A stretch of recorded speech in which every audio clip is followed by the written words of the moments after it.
అపోస్తలుడైన పౌలు హెబ్రీలకు వ్రాసిన పత్రిక 4వ అధ్యాయము. ఆయన యొక్క విశ్రాంతిలో ప్రవేశించుదుమను వాగ్దానము ఇంకా నిలిచి ఉండగా, మీలో ఎవడైనను ఒకవేళ ఆ వాగ్దానము పొందకుండా తప్పిపోవునేమో అని భయము కలిగి ఉందము.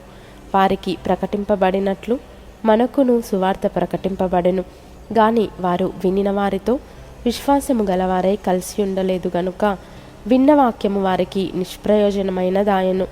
కాగా జగత్పునాది వేయబడినప్పుడే ఆయన కార్యములన్నీ సంపూర్తి అయ్యున్నను, ఈ విశ్రాంతిని గూర్చి నేను కోపముతో ప్రమాణము చేసినట్టు వారు నా విశ్రాంతిలో ప్రవేశింపరు అని ఆయన చెప్పిన మాట అనుసరించి విశ్వాసులమైన మనము ఆ విశ్రాంతిలో ప్రవేశించుచున్నాము.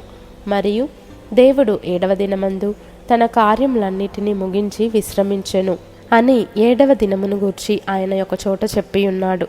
ఇదియునుగాక ఈ చోటుననే వారు విశ్రాంతిలో ప్రవేశింపరు అని చెప్పియున్నాడు. కాగా ఎవరో కొందరు విశ్రాంతిలో ప్రవేశించుదురను మాట నిశ్చయము కనుకను, ముందు సువార్త వినిన వారు అవిధేయత చేత ప్రవేశింపలేదు గనుకను, నేడు మీరాయన మాట వినిన ఎడల మీ హృదయములను కఠినపరచుకొనకుడని వెనుక చెప్పబడిన ప్రకారము ఇంతకాలమైన తరువాత దావీదు గ్రంథములో నేడని ఒక దినమును నిర్ణయించుచున్నాడు. యెహోషువ వారికి విశ్రాంతి కలగజేసిన ఎడల ఆ తరువాత మరి ఒక దినమును గూర్చి ఆయన చెప్పకపోవును. కాబట్టి దేవుని ప్రజలకు విశ్రాంతి నిలిచియున్నది.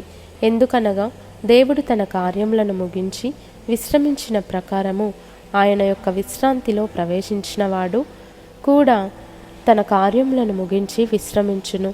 కాబట్టి అవిధేయత వలన వారు పడిపోయినట్లుగా మనలో ఎవడును పడిపోకుండా ఆ విశ్రాంతిలో ప్రవేశించుటకు జాగ్రత్త పడుదము.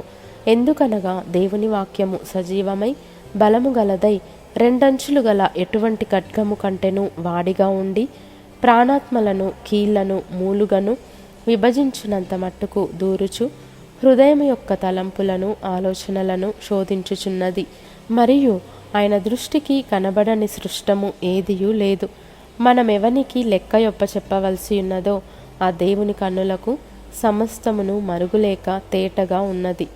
ఆకాశ మండలము గుండా వెళ్ళిన దేవుని కుమారుడైన యేసు అను గొప్ప ప్రధాన యాజకుడు మనకు ఉన్నాడు గనుక మనము ఒప్పుకొనిన దానిని గట్టిగా చేపట్టుదము.